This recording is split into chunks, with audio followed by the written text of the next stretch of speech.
How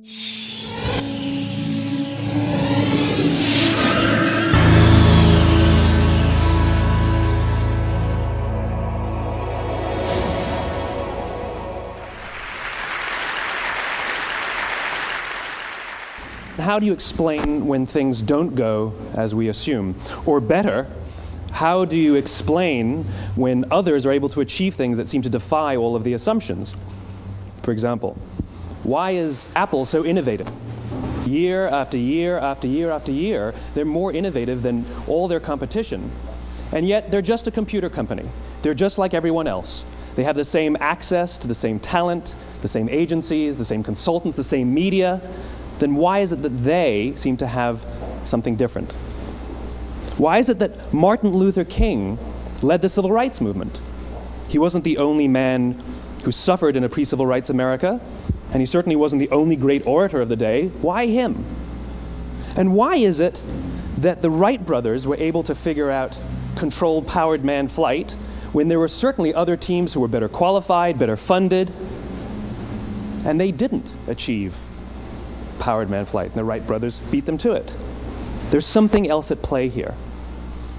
About 3.5 years ago, I made a discovery, and this discovery profoundly changed my view on how I thought the world worked, and it even profoundly changed the way in which I operate in it. As it turns out, there's a pattern. As it turns out, all the great and inspiring leaders and organizations in the world, whether it's Apple or Martin Luther King or the Wright brothers, they all think, act, and communicate the exact same way, and it's the complete opposite to everyone else.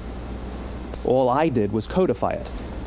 And it's probably the world's simplest idea. I call it the golden circle.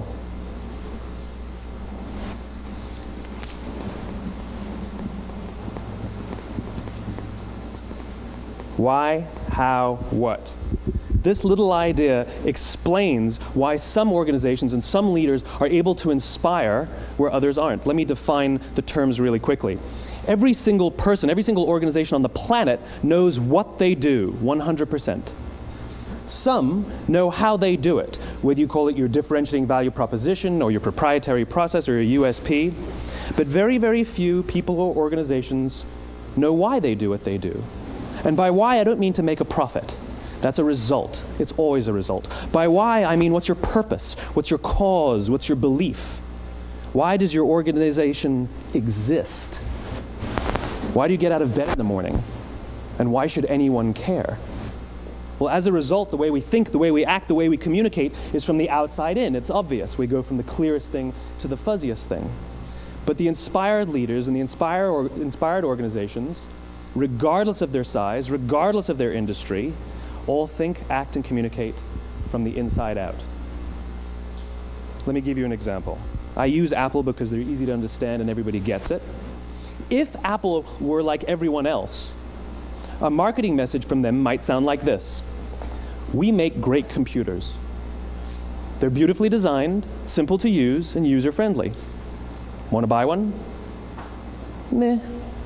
And that's how most of us communicate. That's how most marketing is done, that's how most sales is done, and that's how most of us communicate interpersonally. We say what we do, we say how we're different or how we're better, and we expect some sort of behavior, a purchase, a vote, something like that.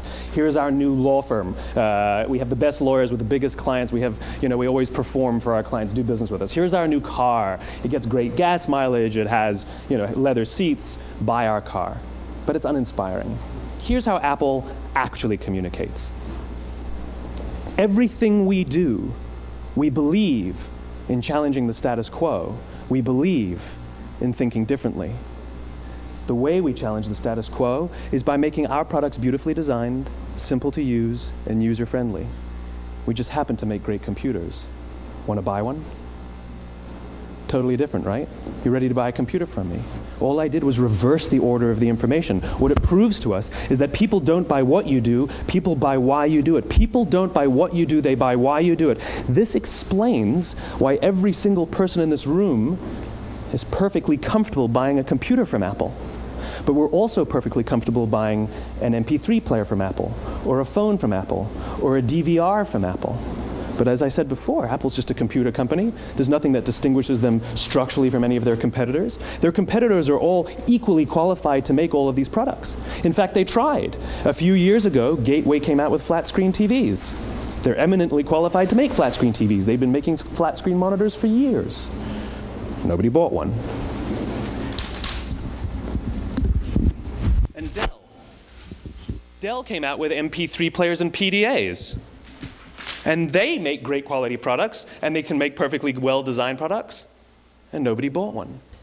In fact, talking about it now, we can't even imagine buying an MP3 player from Dell. Why would you buy an MP3 player from a computer company? But we do it every day. People don't buy what you do, they buy why you do it. The goal is not to do business with everybody who needs what you have. The goal is to do business with people who believe what you believe. Here's the best part. None of what I'm telling you is my opinion. It's all grounded in the tenets of biology, not psychology, biology. If you look at a cross-section of the human brain, looking from the top down, what you see is the human brain is actually broken into 3 major components that correlate perfectly with the golden circle. Our newest brain, our Homo sapien brain, our neocortex, corresponds with the what level. The neocortex is responsible for all of our rational and analytical thought and language. The middle 2 sections make up our limbic brains, and our limbic brains are responsible for all of our feelings, like trust and loyalty. It's also responsible for all human behavior, all decision-making, and it has no capacity for language. In other words, when we communicate from the outside in, yes, people can understand vast amounts of complicated information like features and benefits and facts and figures. It just doesn't drive behavior. When we communicate from the inside out, we're talking directly to the part of the brain that controls behavior, and then we allow people to rationalize it with the tangible things we say and do. This is where gut decisions come from. You know, sometimes you can give somebody all the facts and your figures, and they say, I know what all the facts and details say, but it just doesn't feel right. Why would we use that verb? It doesn't feel right. Because the part of the brain that controls decision-making doesn't control language. And the best we can muster up is, I don't know, it just doesn't feel right.